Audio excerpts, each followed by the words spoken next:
ಕರ್ನಾಟಕ ದಲಿತ ಸಂಘರ್ಷ ಸಮಿತಿ ಇವತ್ತು ಪ್ರತಿಗೋಷ್ಠಿಯ ಪ್ರಮುಖ ಉದ್ದೇಶ ನಮ್ಮ ಮಂಡ್ಯ ಜಿಲ್ಲೆ ಮತ್ತು ಕರ್ನಾಟಕದಲ್ಲಿ ಪ್ರಮುಖ ಒಂದು ಜೀವನಾಡಿಯಾಗಿರ್ತಕ್ಕಂಥ ಕಾವೇರಿ ನದಿ ಒಂದು ದೀಪಾರತಿ ಅಂತಕ್ಕಂಥ ಕಾರ್ಯಕ್ರಮವನ್ನ ಕರ್ನಾಟಕ ಸರ್ಕಾರ ಮಾಡುವ ಪ್ರಯತ್ನ ನಡೀತಾ ಇದೆ. ಇದು ಹೊಸ ಕಾವೇರಿ ನದಿಗೆ ಇರ್ತಕ್ಕಂಥ ಗಂಡಾಂತರಗಳನ್ನ ನಿವಾರಣೆ ಮಾಡಲಿಕ್ಕೆ ಒಂದು ಪ್ರಾಮಾಣಿಕ ಪ್ರಯತ್ನ ಮಾಡಲಾಗದಂತ ಸರ್ಕಾರ ಏನಿದೆ ಇದನ್ನ ಮೌಢ್ಯಾಚರಣೆಗೆ ಮತ್ತೆ ಭಾವನಾತ್ಮಕವಾಗಿ ಜನರನ್ನ ದಿಕ್ತಪ್ಪಿಸ್ತಕ್ಕಂಥ ಒಂದು ಪ್ರಯತ್ನವನ್ನ ಮಾಡ್ತಾ ಇರೋದನ್ನ ಕರ್ನಾಟಕ ದಲಿತ ಸಂಘರ್ಷ ಸಮಿತಿ ಅತ್ಯಂತ ತೀವ್ರವಾಗಿ ಖಂಡನೆ ಮಾಡುತ್ತೆ. ಮೈಸೂರು ನಗರದ ಕೊಳಚೆ ನೀರು, ಶ್ರೀರಂಗಪಟ್ಟಣದ ಕೊಳಚೆ ನೀರು ಎಲ್ಲಾ ಈ ನದಿಗೆ ಸೇರ್ತಕ್ಕಂಥ ಸಂದರ್ಭ ಇದೆ. ಇದನ್ನ ಸರಿಪಡಿಸಿ ಅತ್ಯಂತ ಸ್ವಚ್ಛವಾಗಿ ಇಟ್ಕೊಳ್ತಕ್ಕಂಥ ಒಂದು ಪ್ರಯತ್ನ ಮಾಡಲಾಗದಿರ್ತಕ್ಕಂಥ ಕರ್ನಾಟಕ ಸರ್ಕಾರ ಇದಕ್ಕೆ ಮತ್ತೆ ಇವತ್ತು ಈ ಭಾಗದಲ್ಲಿ ರೈತರು ಬೆಳೆಯನ್ನು ಬೆಳೀತಾ ಇದ್ದಾರೆ, ಅದನ್ನ ವೈಜ್ಞಾನಿಕವಾಗಿ ನೀರನ್ನ ಸದ್ಬಳಕೆ ಮಾಡ್ಕೊಳ್ಳಿಕ್ಕೆ ಒಂದು ಕಾರ್ಯತಂತ್ರವನ್ನು ರೂಪಿಸಲಾಗಿರ್ತಕ್ಕಂಥ ಸರ್ಕಾರ ಇನ್ನೂ ಬಾಹ್ಯ ಗಂಡಾಂತರ ಇದೆ. ನಮಗೆ ತಮಿಳುನಾಡಿನ ಒಂದು ರೀತಿಯಲ್ಲಿ ನಮ್ಮ ಜಲಸಂಪನ್ಮೂಲವನ್ನೇ ಲೂಟಿ ಮಾಡ್ತಕ್ಕಂಥ ಕೋರ್ಟ್ ಕಟ್ಲೆಗಳನ್ನು ಇಟ್ಟು ನಮ್ಮ ನೀರನ್ನ ಮನಸೋ ಇಚ್ಛೆ ಕಿತ್ಕೊಳ್ತಾ ಇರ್ತಕ್ಕಂಥ ಒಂದು ಷಡ್ಯಂತ್ರ ನಡೀತಾ ಇದೆ. ಇದ್ರ ಬಗ್ಗೆ ಕಠಿಣವಾದ ಕ್ರಮ ಕೈಗೊಳ್ಳೋದ್ರಲ್ಲಿ ಮತ್ತೆ ಕಾನೂನು ಹೋರಾಟದಲ್ಲಿ ನಮ್ಮ ಸರ್ಕಾರ ವಿಫಲ ಆಗ್ತಾ ಇದೆ. ಅದಕ್ಕೆ ಕೇಂದ್ರ ಸರ್ಕಾರ ಕೂಡ ಭಾರತ ಸಂವಿಧಾನ 262 ಭಾರತ ಸಂವಿಧಾನದ ಕಲಂ 262ರಲ್ಲಿ ಒಂದು ರಾಷ್ಟ್ರೀಯ ಜಲನೀತಿಯನ್ನು ರೂಪಿಸಬೇಕು. ಒಕ್ಕೂಟ ವ್ಯವಸ್ಥೆಯಲ್ಲಿ ಎಲ್ಲಾ ರಾಜ್ಯಗಳಿಗೂ ಸಮಾನವಾದಂತ ಒಂದು ನೀರಾವರಿ ಸೌಲಭ್ಯವನ್ನು ಕಲ್ಪಿಸಿಕೊಡ್ತಕ್ಕಂತ ಒಂದು ರಾಷ್ಟ್ರೀಯ ಜಲನೀತಿಯನ್ನು ರೂಪಿಸಬೇಕು ಅಂತ ಇದ್ರೂ ಸಹಿತ ಅದು ಕಾಂಗ್ರೆಸ್ ಇರ್ಲಿ, ಬಿಜೆಪಿ ಇರ್ಲಿ, ಜೆಡಿಎಸ್ ಇರ್ಲಿ, ಯಾವ ಪಕ್ಷ ಅಧಿಕಾರಿ ಬಂದರೂ ಕೂಡ ಒಂದು ರಾಷ್ಟ್ರೀಯ ಜಲನೀತಿಯನ್ನು ರೂಪಿಸ್ತದೆ. ಈ ಪರಿಣಾಮ ನಮ್ಮ ಕರ್ನಾಟಕದ ಜಲಸಂಪನ್ಮೂಲ ಒಂದು ರಾಷ್ಟ್ರೀಯ ಜಲನೀತಿ ಇಲ್ಲದೆ ಇರೋದ್ರಿಂದ ಮನಸ ಇಚ್ಛೆ ಲೂಟಿ ಮಾಡ್ತಾರೆ. ಒಂದ್ ಕಡೆ GST ತೆರಿಗೆ ಲೂಟಿ ಮಾಡ್ತಾರೆ, ಇನ್ನೊಂದ್ ಕಡೆ ಜಲಸಂಪನ್ಮೂಲ ಲೂಟಿ ಮಾಡ್ತಾರೆ, ಇನ್ನೊಂದ್ ಕಡೆ ನಮ್ಮ ಮೆಡಿಕಲ್ ಸೀಟು, ಇಂಜಿನಿಯರಿಂಗ್ ಸೀಟು ಎಲ್ಲವನ್ನು ಲೂಟಿ ಮಾಡ್ತಕ್ಕಂತ ಒಂದು ಷಡ್ಯಂತ್ರ ಈ ಒಕ್ಕೂಟ ವ್ಯವಸ್ಥೆಯಲ್ಲಿ ಮಾಡ್ತಾ ಇದ್ರು ಕೂಡ ಸರ್ಕಾರ ಕಣ್ಮುಚ್ಚಿಕೊಳ್ತಿದೆ. ಹಾಗಾಗಿ ನಮ್ಮ ಮಂಡ್ಯ ಜಿಲ್ಲೆಗೆ ಪ್ರಮುಖವಾಗಿ ಕಾವೇರಿ ಜೀವನಾಡಿಯಾಗಿರೋದ್ರಿಂದ ನಮ್ಮ ಕರ್ನಾಟಕ ದಲಿತ ಸಂಘರ್ಷ ಏನ್ ಒತ್ತಾಯ ಮಾಡ್ತಿದ್ರೆ, ಸ್ವಾಮಿ ಸಿದ್ದರಾಮಯ್ಯನವರೇ, ನೀವು ದೀಪಾರತಿ ಮಾಡುವ ಬದಲು ಕಾವೇರಿ ನೀರನ್ನ ಸದ್ಬಳಕೆ ಮಾಡ್ಕೊಳ್ತಕ್ಕಂತ ಒಂದು ಸಂಶೋಧನೆಯನ್ನ, ಅದರ ತರಬೇತಿಯನ್ನ, ಒಂದು ಸಂಸ್ಥೆಯನ್ನ ಪ್ರಾರಂಭ ಮಾಡಿ ಈ ಭಾಗದ ರೈತರಿಗೆ ಆ ನೀರು ಬಳಕೆಯ ಜಾಗೃತಿಯನ್ನ ನೀವು ಮೂಡಿಸಿ.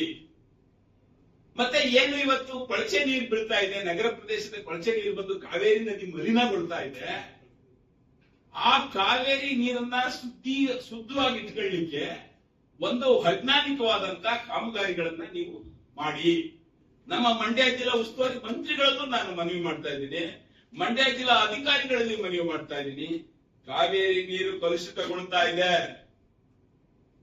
ಅದನ್ನ ಪರಿಶುದ್ಧವಾಗಿ ಇಟ್ಕೊಳ್ಳೋದ್ರ ಮೂಲಕ ಮತ್ತೆ ಈ ನೀರನ್ನ ಸದ್ಬಳಕೆ ಮಾಡ್ಕೊಳ್ಳಿಕ್ಕೆ ಅವಕಾಶ ಕೊಡೋದ್ರ ಮೂಲಕ ನಮ್ಮ ಜೀವನಾಡಿಯನ್ನ ಒಂದು ವೈಚಾರಿಕ ಮತ್ತು ವೈಜ್ಞಾನಿಕ ಆಧುನಿಕ ವ್ಯವಸ್ಥೆಯನ್ನು ಅಳವಡಿಸಿ ನದಿಯ ಮೂಲವನ್ನ ಪರಿಶುದ್ಧವಾಗಿ ಇಟ್ಕೊಳ್ಳಿಕ್ಕೆ ಪ್ರಯತ್ನ ಮಾಡಬೇಕು ಅಂತ ಹೇಳಿ ರಾಜ್ಯ ಸರ್ಕಾರವನ್ನ ನಾವು ಕರ್ನಾಟಕ ದಲಿತ ಸಂಘರ್ಷ ಸಮಿತಿ ಒತ್ತಾಯ ಮಾಡ್ತಾ ಇದ್ದೀವಿ.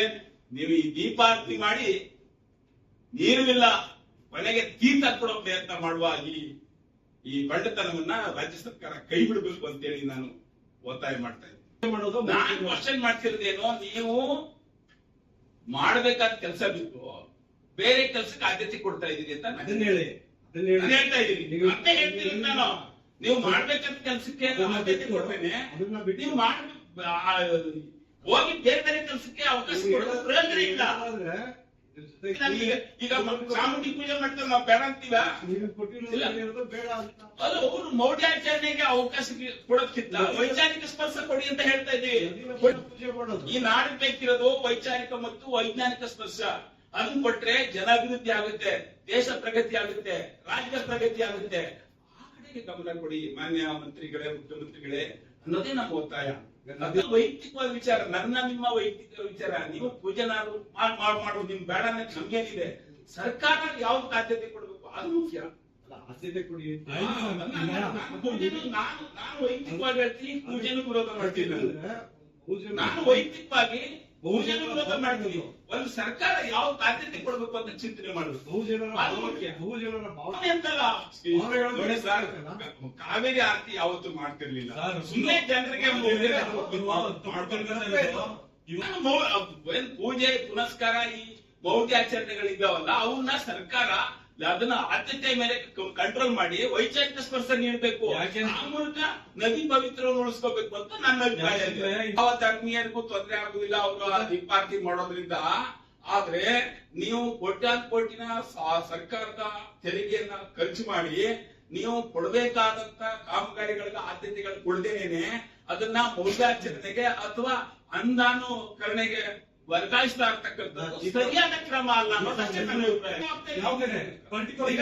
ಇಲ್ಲಿಂದ ಪ್ರಾರಂಭ ಆದ್ರೆ ಪರ್ಟಿಕ್ಯುಲರ್ ಜಾಗ ನಮ್ಗೆ ನೋಡಿ ಸರ್, ನಮ್ಗೆ ಕಾವೇರಿ ಎಕ್ಸ್ಪೆಕ್ಟ್ ಶ್ರೀರಂಗಪಟ್ಟಣದಲ್ಲಿ ನೋಡಿ ಸರ್, ಅಲ್ಲಿ ಎಂಟ್ರಿ ಆಗುತ್ತೆ ಸರ್. ಅಲ್ಲಿ ಎಲ್ಲ ಕಡೆಗೂ ಎಲ್ಲ ನಾನು ನೋಡಿದ್ದೀನಿ, ಅದನ್ನು ನೋಡಿದ್ದೀನಿ. ಅದನ್ನ ನೀವು ಹೋಗಿ ನೋಡಿರುವಂತದ್ದು ಸರ್. ಈಗ ನಮ್ಗೆ ನೋಡಿ ಸರ್, ಈಗ ಇದ್ರತ ಬರೋದಿಲ್ವಾ ಸರ್ ನೀರು? ಈ ನಮ್ಮ ನಿಮಿಷಾಂಬ ದೇವಸ್ಥಾನದ ಬರುದಿಲ್ವಾ? ಫ್ಯಾಕ್ಟ್ರಿಗೂ ಈ ಕಡೆ ಬರುದಿಲ್ವಾ ಸರ್? ಎಲ್ಲ ನೋಡ್ತೀನಿ.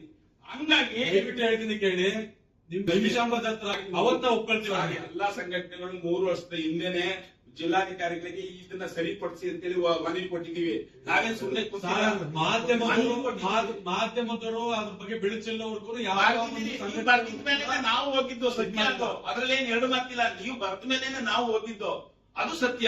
ಬಟ್ ಆದ್ರೆ ಇವತ್ತು ನಿಂತಿರೋದು ಅದ್ರ ಬಗ್ಗೆ ಮಾಡಿ ಅದೇ ಮಾಡ್ತಾ ಇದೀವಲ್ಲ. ಏನು ಜಿಲ್ಲಾಧಿಕಾರಿ ಅರ್ಥ ಮಾಡ್ಬೋದಾಗಿತ್ತಲ್ವಾ? ದೀಪಾರ್ತಿ ಮೊದಲು ಇದನ್ನೇ ಕಂಟ್ರೋಲ್ ಮಾಡ್ಬೋದಾಗಿತ್ತಲ್ವಾ?